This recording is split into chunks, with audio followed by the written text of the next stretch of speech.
చెప్తూ నలుడి యొక్క కథని తప్పకుండా స్మరించండి అని చెప్పారు. నలమహారాజు గారి కథ మహాభారతంలోనే ఆరణ్య పర్వంలోనే ఆ వచ్చినటువంటి బృహదశ్యుడే ధర్మరాజు గారికి ప్రబోధం చేస్తాడు. నలమహారాజు గారి యొక్క కథ ఇప్పుడు నేను మీకంతా చెప్పడం ఎలా కుదురుతుంది? విహంగ వీక్షణంగా ఓసారి స్మరిస్తా. ఎందుకంటే కలిప్రభావం గురించి మాట్లాడుతున్నాను కాబట్టి. ఎందుకు చెప్పమన్నారు ఆ విషయాలు? ఎందుకు కలిప్రభావం చేయడు? ఆ కథకి కలికి ఏమిటి సంబంధం అన్న విషయం గురించి స్పృశించడానికి నేను కథ మీద విహంగ వీక్షణం చేస్తాను, పెద్ద వివరణ చేయకుండా. భీముడు అని ఒక మహారాజు విదర్భదేశాన్ని పరిపాలించాడు. ఆయనకి సంతానం లేదు. దమనుడనబడేటటువంటి మహర్షిని సేవించాడు. ఆ మహర్షి యొక్క అనుగ్రహం చేత ఆయనకి 3 కుమారులు 1 కుమార్తె కలిగారు. ఆ మహర్షి అనుగ్రహంతో పుట్టింది కాబట్టి ఆ పిల్లకి దమయంతి అని పేరు పెట్టాడు. గొప్ప అందగత్తె. ఆ పిల్ల పెద్దదవుతోంది. పక్కన నిషధరాజు నలమహారాజు గారు ఉన్నాడు. ఆయన రామచంద్రమూర్తిలా ఆజానబాహు, గొప్ప అందగాడు, గొప్ప శౌర్యం ఉన్నవాడు, చక్రవర్తి. ఆయనని వివాహం చేసుకోవాలనేటటువంటి కోరిక దమయంతి యందు అనురక్తమైంది. ఎందుచేత? అక్కడికి వెళ్ళొచ్చిన వాళ్ళు ఇక్కడ చెప్తుంటే, ఇక్కడికి వచ్చినటువంటి వాళ్ళు అక్కడికి వెళ్ళి చెప్తుంటే నలమహారాజు గారికి కూడా దమయంతిని వివాహం చేసుకుందాం అనిపించింది. దానికి తోడు ఒక రోజున ఆయన ఒక హంసని పట్టుకున్నాడు. అదండి, నన్ను విడిచిపెట్టేసేయి, నీ గుణములు దమయంతితో చెప్పి నీ యందు అనురాగము కలిగేటట్టు చేస్తానంది. హంసని విడిచిపెట్టాడు. అది దమయంతి దగ్గరికి వెళ్ళి దమయంతికి నలమహారాజు గారి పట్ల అనురక్తి కలిగేటట్టుగా మాట్లాడింది ఆయన గుణాలు చెప్పి. దమయంతి అంది, అయితే నా గురించి కూడా నలమహారాజు గారికి చెప్పి ఆయనకి అనురక్తి కలిగేటట్టు చేయమంది. మళ్ళీ ఆ హంస వచ్చి దమయంతికి కూడా చెప్పింది. కొంతకాలం అయింది. ఇక్కడ ఈయన దమయంతిని వివాహం చేసుకోవాలనుకున్నాడు, దమయంతి నలమహారాజు గారిని చేసుకోవాలనుకుంది. తండ్రి స్వయంవరం ప్రకటిస్తానమ్మా, నీ కోరుకున్న వాణ్ణే నువ్వు వివాహం చేసుకోమన్నాడు. నలమహారాజు గారు బయలుదేరాడు. ఈలోగా దిక్పాలకులు కూడా 4 బయలుదేరారు. ఎవరు? ఒకరు దేవేంద్రుడు, ఒకరు అగ్నిహోత్రుడు, ఒకరు యమధర్మరాజు గారు, ఒకరు వరుణుడు. 4 కూడా బయలుదేరి దివ్యమైన రథాల్లో వెళ్ళిపోతున్నారు. కింద నలుడు కనబడ్డాడు. వాళ్ళు ఆకాశంలో రథం ఆపి కిందకొచ్చాడు ఇంద్రుడు. నలమహారాజా, దమయంతిని వివాహం చేసుకోవాలని మా 4 అనుకుంటున్నాం, ఎవరిని చేసుకున్నా పర్వాలేదు, నువ్వు వెళ్ళి రాయబారం చెప్పాలి, దమయంతిని మా 4 ఒకళ్ళని పెళ్లి చేసుకోమని చెప్పన్నాడు. నలమహారాజు తొందరపడి మాటిచ్చాడు, మీరు ఏం చెప్తే ఆ ఉపకారం మీకు చేస్తానన్నాడు. ఇప్పుడు ఎదురొచ్చింది. అయినా మాట తప్పకూడదు కనుక ఎలా వెడతాను అంతఃపురంలోకి అంటే, నువ్వు వెడుతున్నట్టు ఎవరూ గ్రహించలేరు, నీకు ఆ వరం ఇస్తున్నామన్నారు. నలుడు తిన్నగా దమయంతి అంతఃపురంలోకి వెళ్ళిపోయి ఆవిడికి కనపడాలని సంకల్పం చేశాడు. కనపడ్డాడు. ఆవిడ వచ్చినవాడు నలుడని గ్రహించింది, పిలిచింది, మాట్లాడింది. ఆయన అన్నాడు, నేను మాటిచ్చాను, ఆ 4 ఎవరి మెడలోనైనా వరమాల వేయమన్నాడు. ఆవిడంది, నిన్ను తప్ప అన్యులను పతిగా అంగీకరించను, ఎందుకంటే నేను మానసికంగా నీకు భార్యని ఎప్పుడో అయిపోయాను, నిన్నే భర్తగా స్వీకరిస్తాను. నీకు మాట వస్తుందంటే ఒక పని చెయ్యి, వాళ్ళని స్వయంవరానికి రమ్మను, నేను నీ మెడలో మాట వేస్తాను, నువ్వు చెప్పవలసింది చెప్పావు, నేను చేయవలసింది చేస్తాను, ఇప్పుడు నీ తప్పే ఉంది, వాళ్ళని రమ్మను స్వయంవరానికి అంది. నలుడు వెళ్ళి అదే మాట చెప్పాడు. వాళ్ళు 4 కూడా వచ్చారు. వచ్చిన వాళ్ళు మామూలుగా రాలేదు. నలుడు ఎక్కడ కూర్చున్నాడో పక్క 4 కుర్చీల్లో కూర్చున్నాడు. కూర్చుని నలుడు ఎలా ఉంటాడో అలాగే మారారు. ఇప్పుడు వరమాల పట్టుకుని దమయంతి వచ్చింది. 5 నలమహారాజులు కనబడ్డారు. ఆవిడ తన భక్తి చేత దేవతల్ని ప్రార్థించింది. నేను నలుడికి మనసిచ్చాను, ఆయనకి భార్యని మానసికంగా, ఆయనెవరో కనుక్కొని వరమాల వేయగలిగినటువంటి శక్తి నాకు ఇమ్మంది. వెంటనే వాళ్ళ రూపాలతో వాళ్ళు నిలబడ్డారు. దేవతలకి చెమట పట్టదు, కనురెప్ప పడదు, భూమికి పాదం తగలదు. ఆవిడ గ్రహించింది. భూమికి పాదం తగులుతున్న నలుణ్ణి చూసి మెడలో వరమాల వేసింది. దేవతలు ప్రసన్నులయ్యారు. అమ్మా, ఎంత ధర్మాన్ని పాటించావు తల్లి, అందుకే నీకు వరం ఇస్తున్నావు.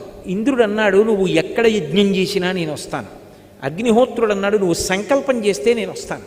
వరుణుడు అన్నాడు, నువ్వు ఉన్న చోట నీటికి లోటు ఉండదు, నువ్వు పిలిస్తే నేను వస్తాను. యమధర్మరాజు గారు అన్నాడు, నీ మనసు ధర్మమునందు ప్రవర్తించుగాక అన్నాడు. 4 ఇంటికి తిరిగి వెళ్ళిపోతున్నారు వాళ్ళ లోకాలకి. కలిపురుషుడు ఎదురొచ్చాడు. కలిపురుషుణ్ణి చూసి వీళ్ళ నలుగురు అడిగారు, నువ్వెక్కడికి వెడుతున్నావు అని అడిగారు. దమయంతిని వివాహం చేసుకోవాలనుకుంటున్నాను, వెడుతున్నాను అన్నాడు. అంటే వాళ్ళన్నారు, దమయంతి స్వయంవరం ఎప్పుడూ అయిపోయింది నలమహారాజు గారితో, ఇప్పుడు నువ్వు వెళ్ళి ఏం చేస్తావు అన్నారు. ఆయన రాశీభూతమైన క్రోధం కలి లోపలికి ఆవహించాడా, మీతో నేను ఇందాక చెప్పానే, ఆలోచన మారుతుందంతే, జీవుణ్ణి పాపభూయిష్టం చేస్తాడు. అందుకని ఆయన అన్నాడు, ఎలా సుఖపడతాడో చూస్తాను. పెళ్లి చేసుకున్నది సుఖపడడానికి కాదు, ఎలా సుఖపడతాడో చూస్తాను. దమయంతిని నలుడితో కలిసి సంతోషంగా ఉండకుండా చేస్తాను అని ఆయన ప్రయత్నాలు ఆయన ప్రారంభం చేశాడు. ఈలోగా నలమహారాజు గారికి దమయంతి యందు ఇంద్రసేనుడు, ఇంద్రసేన అని ఒక కొడుకు కూతురు పుట్టారు. ఆ రోజుల్లో పేర్లు అలా అన్నా చెల్లెలకి ఒకలా ఉండేట్టు పెట్టడం అప్పుడే ప్రారంభమైందిలా ఉంది. ఇంద్రసేనుడు, ఇంద్రసేన అని పేరు పెట్టారు. ఈలోగా కలిపురుషుడు నలమహారాజు గారి యొక్క జ్ఞాతి, పెదనాన్నగారి కొడుకు, ఆయన దగ్గరికి వెళ్ళాడు. వెళ్ళి ఆయన్ని కలుసుకుని, రాజ్యం అంతా నీకు వచ్చేట్టు చేస్తాను, నాతో రమ్మన్నాడు. ద్వాపరుణ్ణి పిలిచాడు, నువ్వు పాచికలలోకి ప్రవేశించు, నేను నలమహారాజులోకి ప్రవేశిస్తాను. నలమహారాజు యందు ధర్మమునందు అనురక్తి తగ్గి ఇతర విషయముల యందు అనురక్తి పెరుగుతుంది, అప్పుడు సర్వనాశనం చేస్తాను, బయలుదేరమన్నాడు. అందరూ బయలుదేరి వచ్చారు. వచ్చిన తరువాత నలమహారాజులోకి ప్రవేశించాలంటే అవకాశం ఏది? ఎందుకు ప్రవేశించలేకపోయాడో అక్కడ చెప్పాడు బృహదశ్యుడు. ఆయన ఎప్పుడూ పుణ్యం గురించి ఆలోచిస్తాడు, పాపమునకు వశుడు కాడు. ఇందాక నేను మీతో మనవి చేయడానికి కారణం అది. ఆయన కోపంతో ఆలోచించాడు, ప్రేమతో ఆలోచిస్తాడు, అందుకు పరిష్కారం ఉంటుంది, తాను శాంతిగా ఉంటాడు. పుణ్యం గురించి ఆలోచిస్తాడు, నాకు పాపం వస్తుందేమో అని భయపడతాడు, అందుకని పాపచింతనతో కూడుకున్న పనివైపుకి వెళ్ళడు. ఎప్పుడూ జపం చేస్తూ ఉంటాడు. జపం చేస్తున్న వాడికి ఏమవుతుందంటే నాడీమండలం అంతా కూడా ప్రచోదనమై పరమశాంతిగా ఉంటాడు. ఎప్పుడు తపస్సు చేస్తూ ఉంటాడు, అగ్నిని ఆరాధిస్తాడు, మంచి విషయాలు వింటూ ఉంటాడు. అందుకని కలిపురుషుడు నలుడిలోకి వెళ్ళలేకపోయాడు. ఎక్కడో అక్కడ దొరకపోతాడా? ఇది పగంటే, ఇది కలిపురుషుడు అంటే. ఎదురు చూస్తున్నాడు. 2 బిడ్డలు కూడా పుట్టేశారు, అయినా ఎదురు చూస్తూనే ఉన్నాడు. సుఖపడకుండా చేసేయాలి. ఇప్పుడు ఒక రోజున మూత్ర విసర్జన చేసి నలమహారాజు గారు కాళ్ళు కడుక్కోలేదు. ఏదో అత్యవసరమైన పని ఉండి కాళ్ళు కడుక్కోకుండా బయటకు వచ్చాడు. మూత్ర విసర్జన చేసి కాళ్ళు కడుక్కోకపోతే వెంటనే అశౌచం వచ్చేస్తుంది. శమంతకోపాఖ్యానంలో అది చేస్తేనే కదా మరణించాడు ప్రసేనుడు. అందుకని కాళ్ళు కడుక్కోకుండా బయటకు వచ్చాడు. అపవిత్రంగా ఉన్నాడు కాబట్టి కలిపురుషుడు ప్రవేశించాడు. ప్రవేశించగానే ద్వాపరుడు వచ్చి జూదానికి పిలిచాడు. కలిపురుషుడి స్నేహితుడు. జూదమునందు అనురక్తి కలిగి జూదం ఆడదా అంటే వద్దనకూడదు, రాజధర్మం అని వెళ్ళి కూర్చున్నాడు నలమహారాజు. ఎక్కడో అక్కడ ఆపగలిగేవాడు, కానీ కలిపురుషుడు లోపల ప్రవేశించేశాడు. ఎంత తీవ్రంగా ఆడాడంటే దమయంతి ఆ ఊళ్ళో ఉన్నటువంటి ప్రముఖుల్ని తీసుకుని ఎదురుగుండా వచ్చి బిడ్డల్ని పట్టుకుని నించుంది. ఉండడానికి ఇల్లు, తినడానికి తిండి కూడా లేకుండా పోతావు మహారాజా, వద్దు ఆపేయమని. ఆపకుండా ఆడుతూనే ఉన్నాడు, పందెం మీద పందెం వడ్డీ. లోపల కలిపురుషుడు ఉన్నాడు, ఇక దేనికి వినడం. ఆ మూర్ఖత్వం వచ్చేస్తుంది ఆ కలిపురుషుడు పట్టేసుకుంటే. ఆ మూర్ఖత్వంతో ఆడుతున్నాడు. దమయంతి గమనించింది, ఇక ఆపడం ఇది కలిపురుష లక్షణం అని వార్ష్ణేయుడు అని సారథిని పిలిచింది. తన బిడ్డలిద్దరిని రథం ఎక్కించి పుట్టింటికి తీసుకెళ్ళిపోమ్మంది. ఆపదొచ్చేసిందని ఆవిడ కనిపెట్టింది. అన్నీ ఓడిపోయాడు. ఓడిపోయి రాజ్యం తన దయాదికి అప్పచెప్పేసి తాను బయలుదేరి వెళ్ళిపోయాడు అరణ్యాలకి. ఇక్కడ ద్వాపరుడు రాజై ద్వాపరుడితో పాచికలాడాడు కదా, దాయాది రాజై కూర్చున్నాడు. ఊరి చివరకెళ్ళి 3 రోజులు భోజనం కూడా లేదు. అయినా చిత్రం ఏమిటంటే కొత్త రాజుగారికి కోపం వస్తుంది, పాత రాజుగారిని పలకరిస్తే అని ఒక్కడు వెళ్ళి పలకరించలేదు నలమహారాజుని. ఆఖరికి ఇద్దరూ కలిసి అరణ్యంలో వెళ్ళిపోతున్నారు నలదమయంతులు. ఆకలి, పైన పక్షులు ఎగురుతున్నాయి. పక్షులు ఎగురుతున్నాయి, పక్కన భార్యే కదా ఉంది, ఎవరూ లేరు కదా అని నా పంచె తీసి విప్పేసి పైకి విసురుతాను. ఆ పంచ పక్షుల మీద పడి బరువుకి పక్షులు కింద పడతాయి, ఆ మాంసం తిందాం దమయంతి అని బట్ట తీసి విప్పేసి పైకి విసిరాడు. ఆ పక్షులు బట్ట పట్టుకుని వెళ్ళిపోతూ పకపక పకపక నవ్వి, నిన్ను ఓడించడానికి కారణమైనటువంటి పాచికలం పక్షి రూపం ధరించాం, ఒంటి మీద బట్ట కూడా తీసేయడానికి. నేను ద్వాపరుణ్ణి, మహారాజా బట్ట కూడా లేదు తిరిగన్నాయి. ఏం చెయ్యాలో తెలియక దమయంతి కట్టుకున్న చీరే తాను చుట్టుకుని ఇద్దరూ కలిసి అడవిలో నడిచారు. పడుకున్నాడు ఒక చోట, ఒక శిథిల ప్రాంగణం దొరికితే పడుకున్నాడు. కలిపురుషుడు లోపల ఉన్నాడు కదా, ధర్మం తప్పిపోతోంది.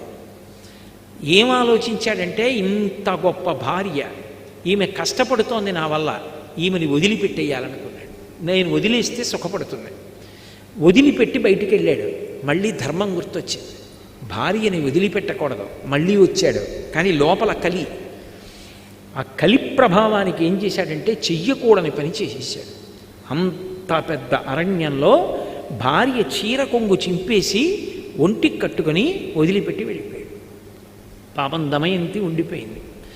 అలా వెళ్ళినవాడు నలమహారాజా రక్షించు, నలమహారాజా రక్షించు అని కేకలు వినపడ్డాయి. గబగబా వెళ్ళి చూశాడు. పెద్ద పాము ఒకటి పడుంది. అవతల నుంచి అరణ్యం అంతా కాలిపోయి మంటలు వచ్చేస్తున్నాయి.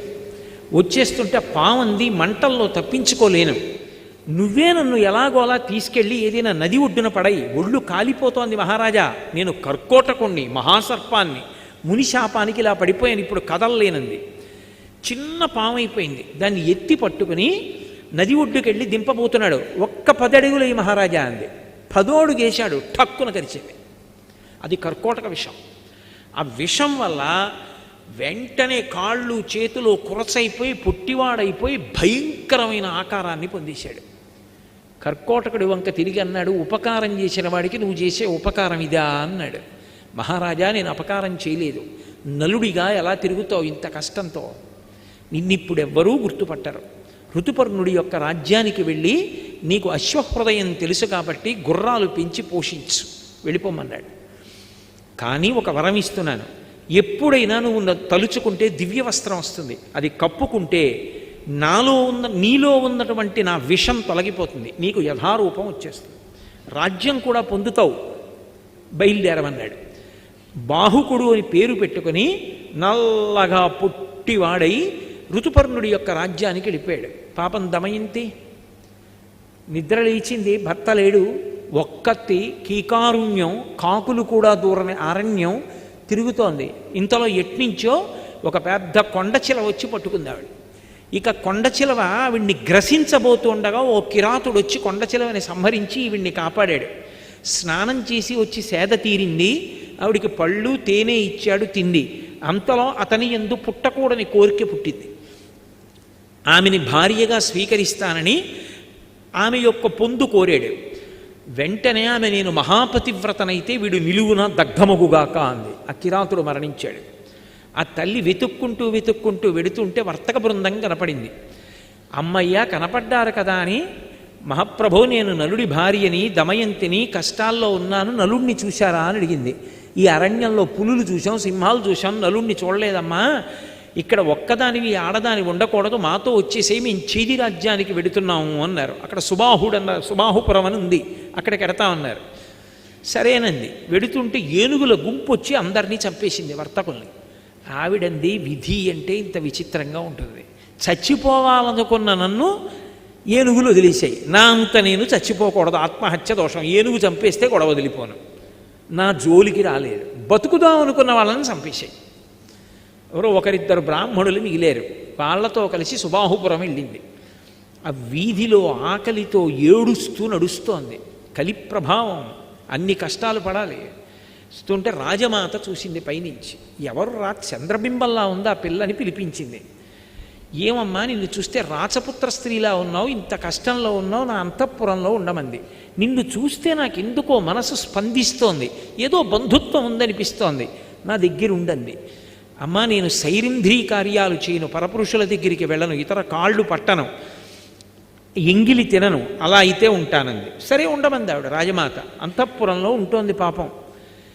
అక్కడ నలుడు ఋతుపర్ణుడు ఒక మహారాజు. ఆ ఋతుపర్ణుడి యొక్క సేవలో అశ్వహృదయం తెలుసున్నవాడు కాబట్టి లొంగని గుర్రాల్ని లొంగ తీసుకుని రథచోదనం చేస్తూ బతుకుతున్నాడు. అలా బతుకుతుంటే ఇక్కడ ఎన్నాళ్ళు ఉంటుంది ఈవిడిలా పాపం. ఒకనాడు తండ్రి భీమకుడికి ఆలోచన వచ్చింది. భీముడికి, నా కూతురు ఎక్కడుందో వెతికి పట్టరమ్మని బ్రాహ్మణుల సమూహాల్ని పంపాడు. అందులో ఒక సుదేవుడు అనబడేటటువంటి బ్రాహ్మణుడు ఈ పురానికి వచ్చాడు, సుబాహుపురానికి వచ్చి అంతఃపురంలో దమయంతిని కనిపెట్టాడు. అమ్మ, ఆవిడ కనుబొమల మధ్యలో ఒక పుట్టుమచ్చ ఉంది, అది చతుర్ముఖ బ్రహ్మగారు సృష్టిలో ఆవిడికి మాత్రమే పెట్టాడు. ఆవిడ దమయంతి, మహాపతివ్రత, నలమహారాజు ఇల్లాలు, కష్టాలలో ఉండి ఇక్కడ ఉందమ్మా అన్నాడు. దమయంతికి నీళ్ళిచ్చి ముఖం కడుక్కోమన్నారు, కనిపెట్టారు, అవును మహాతల్లి మహాపతివ్రత దమయంతి అని. అప్పుడు ఆ రాజమాత చెప్పింది, అయ్యో తల్లి, నిన్ను చూస్తే నా హృదయం ఎందుకు స్పందించిందో అర్థమవుతోంది. నీ తల్లి నేను అక్క చెల్లెళ్ళాం కాబట్టి నువ్వు నాకు కూతురు అవుతావు అంది. పుట్టింటికి ఎడతానంది, బయలుదేరింది, పుట్టింటికి వెళ్ళిపోయింది. ఇక్కడ నలుడు సృష్టిలో ఎవరూ గుర్తుపట్టలేరు, అంత మరుగుజ్జు వాడిపోయి కాళ్ళు చేతులు వంకర్లు తిరిగిపోయి ఉన్నాడు. చిత్రనళీయంలో అంటాడు కవి, భయద కోదండ ఖడ్గముల్ పట్టు వీరుడు గరిటయూ క్రొవియూ పట్టెనీడు విపుల కేసరి నక్కట పిల్లి చేసే అధమ విధమున ఇట్టిదే విధికృతంబు అంటాడు. కోదండాలు ఖడ్గాలు పట్టుకుని యుద్ధం చెయ్యవలసినటువంటి వాడు వంటశాలలో కూర్చుని వంటలు చేస్తున్నాడు నలుడు. ఆయనకి గుర్రాలని పెంచడం తెలుసు, వంటలు చేయడం తెలుసు, అందుకే నలభీమ పాకం అంటూ ఉంటారు. వంట చేసి పెడుతున్నాడు మహారాజుకి. సరే, కాలం గడిచిపోయింది. ఆ వార్ష్ణేయుడు అంటే ఆ పిల్లలిద్దరినీ పుట్టింట్లో దింపేసినటువంటి సారథి నలుడితోటే ఉన్నాడు, కానీ ఆయనకి తెలియదు బాహుకుడే నలుడని. ఆలోచించి ఆలోచించి ఆలోచించి తన భర్తని ఎలా కలుసుకోవాలి అని ఒక రోజున దమయంతి తన తల్లి దగ్గరికి వెళ్ళి అంది, అమ్మా, ఎంతకాలం నా భర్తని కలవకుండా ఇలా ఉంటాను అని బ్రాహ్మణుల్ని పిలిపించి, మీరు ప్రతి రాజ్యానికి వెళ్ళండి, సభలో నిండు సభలో ప్రశ్న వెయ్యండి, ఈ లోకంలో ఏ భర్త అయినా బిడ్డల్ని పొందినటువంటి వాడు మహాపతివ్రత, ఏమీ తెలియని అమాయకురాలైన ఇల్లాలు తన యందు ప్రేమ కలిగిన దాన్ని ఆమె బట్టలో ముక్క చింపి తాను కట్టుకొని రాత్రికి రాత్రి మహదారణ్యంలో భార్యని విడిచిపెట్టి వెళ్ళిపోయిన పురుషుడున్నాడా అని ప్రశ్న వెయ్యండి. ఒకవేళ నలుడు సభలో ఉంటే లేచి జవాబు చెప్తాడు. ఎవ్వరూ చెప్పకపోతే ఆ రాజ్యంలో నలుడు లేడు. బ్రాహ్మణుల్ని పంపింది, అన్ని రాజ్యాలకి వెళ్ళి అడుగుతున్నారు. ఋతుపర్ణుడి రాజ్యానికి కూడా వెళ్ళి ఒక బ్రాహ్మణుడి ప్రశ్న వేశాడు, ఏమీ మాట్లాడలేదు ఎవరు. కానీ ఆయన రాత్రి విశ్రాంతి తీసుకుంటూ ఉండగా బాహుకుడు అన్న పేరుతో ఉన్న నలుడు ఆయన దగ్గరికి వచ్చాడు. వచ్చి అన్నాడు, మహాపతివ్రత అయినటువంటి స్త్రీ భర్త ఏ కారణం చేత పొరపాటు చేశాడో తెలుసుకోకుండా నింద చేస్తుందా? అలా చెయ్యొచ్చా? అలా చేస్తే ఇహమునందు భర్తతో సుఖములుంటాయా? పరలోకముల యందు సుఖములుంటాయా? ఇలా చెయ్యవచ్చా అని వెళ్ళిపోయాడు. బ్రాహ్మణుడు లేచి విన్నాడు. విని వెనక్కి వచ్చి ఇదే చెప్పాడు, అమ్మ, నలుడు కనపడలేదు, బాహుకుడని ఒక ఆయన ఉన్నాడు, నల్లగా పొట్టిగా చేతులు కాళ్ళు ఇలా కుంజించుకుపోయి గూనిలా ఉంటాడు, అతను ఈ మాట అడిగాడు. నలుడే. దమయంతి నమ్మింది. ఏదో కారణం ఉంది అలా ఉన్నాడు. ఎలా? బాహుకుడిని ఇక్కడికి పిలిపించడం. ఆవిడంది, అశ్వవిద్య తెలిసున్నవాడు నలుడు ఒక్కడే. ఒక్క రాత్రి ప్రయాణంలో తెల్లవారేటప్పటికీ ఈ పురానికి రథం రావాలంటే తోలగలిగిన వాడు నలుడు ఒక్కడే. అందుకే దమయంతీదేవికి ద్వితీయ స్వయంవరం జరుగుతోందని ఋతుపర్ణుడు ఒక్కడికి కబురు చేయండి. ఋతుపర్ణుడు బయలుదేరి వస్తాడు. రథం రాదు తెల్లవారేటప్పటికీ, ఊరు నలుడు నడపాలి. నలుడు అక్కడుంటే పిలుస్తాడు. అశ్వహృదయం తెలుసు కాబట్టి రాజు రథం నడపమంటాడు. అప్పుడు వచ్చిన రథం వచ్చేస్తే నలుడే నడిపాడు రథం, మనం కనిపెట్టచ్చని. ఒక్క ఋతుపర్ణుడి రాజ్యానికి వెళ్ళి చెప్పారు, అందరికీ చెప్పారనుకున్నాడు ఋతుపర్ణుడు. దమయంతీదేవి ఏమిటి అంత పతివ్రత, ఇద్దరు బిడ్డలున్నది, ద్వితీయ స్వయంవరం ఏమిటి, మళ్ళీ పెళ్లి చేసుకోవడం ఏమిటి? తెల్లబోయాడు. తెల్లబోయి తమాషా చూడాలని ఋతుపర్ణుడు నలుడిని పిలిచాడు. తెల్లవారేటప్పటికి మనం చేరం విదర్భ, కానీ నువ్వు అశ్వహృదయం తెలుసున్నవాడివి, నువ్వు నడపగలవు రథాన్ని, మనం బయలుదేరదాం, తెల్లవారేటప్పటికి దమయంతి స్వయంవరానికి వెళ్ళాలి, రథం నడుపన్నాడు. ఇదేమి తమాషా, నా భార్య ద్వితీయ స్వయంవరానికి ఒప్పుకోవడం ఏమిటి, మహాపతివ్రత చూడాలని నలుడు అనుకున్నాడు. పదండి మహారాజా అన్నాడు. పొట్టి గుర్రాలు కట్టాడు. ఈ గుర్రాలు ఎక్కడెడతాయన్నాడు. చూడండి నా విద్య అన్నాడు. రథం నడుపుతున్నాడు.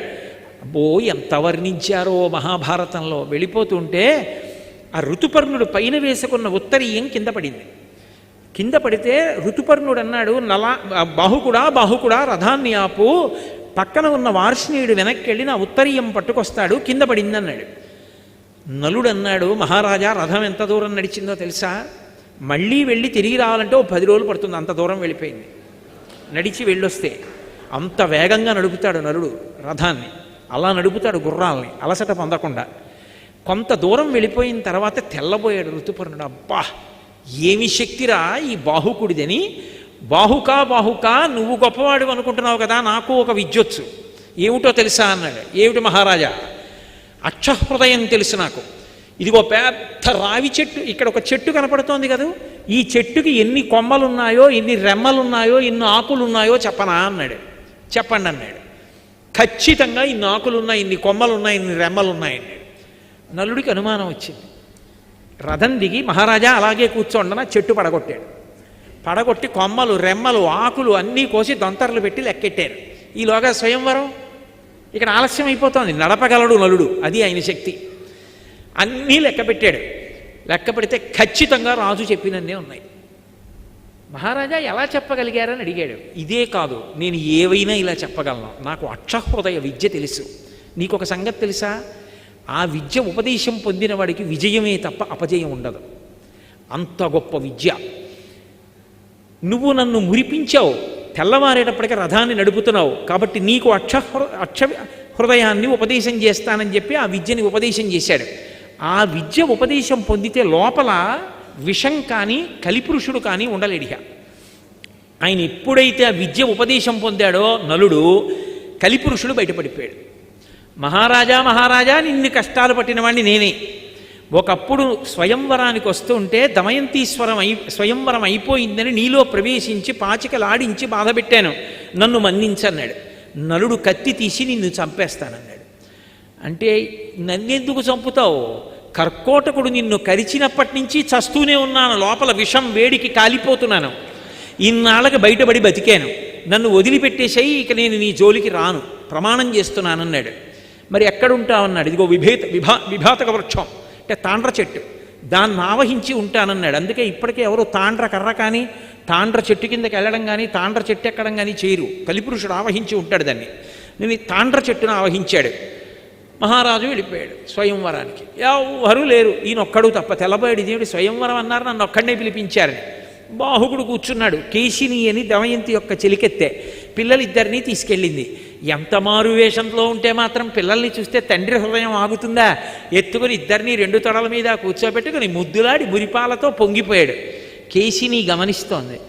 గభాలను దింపేసి మహారాజు బిడ్డలు, నేను ముద్దులాడకూడదు మాట్లాడకూడదు, కానీ నా బిడ్డలు గుర్తొచ్చారు, ఏమనుకోక ఇంకెప్పుడు ఇటు రాకు అని చెప్పి పంపించేశాడు. ఆవిడ వెళ్ళి దమయంతీదేవికి చెప్పింది. ఆవిడ గుర్తుపట్టింది, నలుడే బాహుకుడి రూపంలో ఉన్నాడని. పిలిపించింది. ఎదురుగుండా నిలబడి మళ్ళీ ఇదే ప్రశ్న వేసింది. అరణ్యంలో ఒక్కతే నిద్రపోతున్నప్పుడు చీర కొంగు చింపి భర్త కట్టుకుని భార్యని విడిచిపెట్టి ఒక్కదాన్ని అరణ్యంలో వదిలేసి వెళ్ళిపోయినవాడు ధర్మాత్ముడా చెప్పు బాహుక అంది.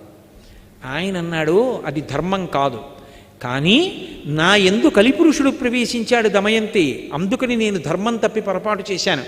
నీ ఎందు కలిపురుషుడు ప్రవేశించాడు, నువ్వెందుకు ద్వితీయ స్వయంవరానికి ఒప్పుకున్నావు, తప్పు కాదా అని అడిగాడు. త్రికరణ శుద్ధిగా నాకు ద్వితీయ స్వయంవరం మీద అనురక్తి లేకపోతే నీకోసమే నేను ద్వితీయ స్వయంవరం ప్రకటించుంటే దేవతలు పలికెదరుగాక అంది. వాయుదేవుడు వచ్చి నిజం చెప్పాడు, ఆమె నీకోసమే ద్వితీయ స్వయంవరం ప్రకటించిందని. వెంటనే కర్కోటకుడిని తలుచుకున్నాడు, దివ్యవస్త్రం వచ్చింది, కప్పుకున్నాడు, నలుడైపోయాడు. నలుడైపోగానే దమయంతిని స్వీకరించాడు, చాలా సంతోషించాడు. మళ్ళీ తన రాజ్యానికి వెళ్ళాడు. దయాదిని పిలిచాడు, ఈసారి గెలిస్తే దమయంతి నీది, ఈసారి గెలిస్తే రాజ్యం నాది అన్నాడు. ఎందుకని ఈసారి కలిపురుషుడు తనలో లేడిక, తనది గెలుపు, ధర్మం తనది కనుక. ఎక్కడ ధర్మం ఉందో అక్కడ గెలుపు. పాచికలు వేశాడు. వెయ్యగానే నలుడు గెలిచాడు. దాయాది వెళ్ళిపోయాడు. రాజ్యంతో తొలతూగాడు. అప్పుడు కలిపురుషుడు వరమిచ్చాడు. మహారాజా, నలమహారాజా, నీ యొక్క కథని ఎప్పుడైనా ఎక్కడైనా విహంగ వీక్షణంగా పద్యాలు శ్లోకాలు లేకుండా చిన్న కథగా ఒకసారి చెప్పుకున్నా సరే ఇక కలిపురుషుడు ప్రవేశించడు. అసలు ముందు ఈ సభని కాపాడాలి కదా, కలిపురుషుడు ప్రవేశించకుండా నేను అసలు ఆయన ప్రవేశించకుండా ఉంటే కదూ రేపటి సభ, ఎల్లుండి సభ.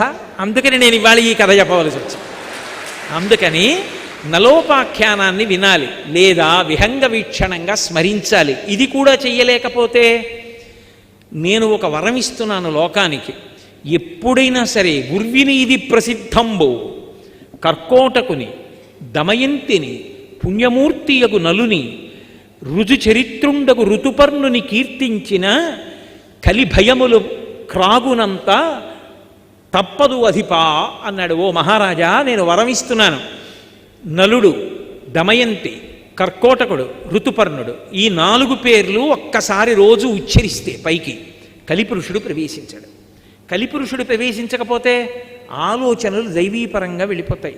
దైవీపరంగా వెళ్ళిపోతే పాపచింతనలు ఉండవు. అందుకని పాపచింతనల నుండి బయటపడడానికి, కలిపురుషుడి నుంచి వినిర్ముక్తుడు కావడానికి తప్పకుండా అందరూ స్మరించవలసినవి 4 పేర్లు, అందరూ చదవవలసినది నలోపాఖ్యానమని ఇతిహాసము, పంచమవేదమని వ్యాసభగవానుడు లోకం కోసం ఇచ్చినటువంటి పరమాద్భుతమైనటువంటి భారతంలో ఆరణ్య పర్వంలో ధర్మరాజు గారితో బృహదశ్వుడు చెప్పి, అంత గొప్పదయా అక్షహృదయం అన్న విద్య నీకు కూడా ఉపదేశం చేస్తున్నాను, నువ్వు ఎదర రాజ్యాన్ని పొందుతావు.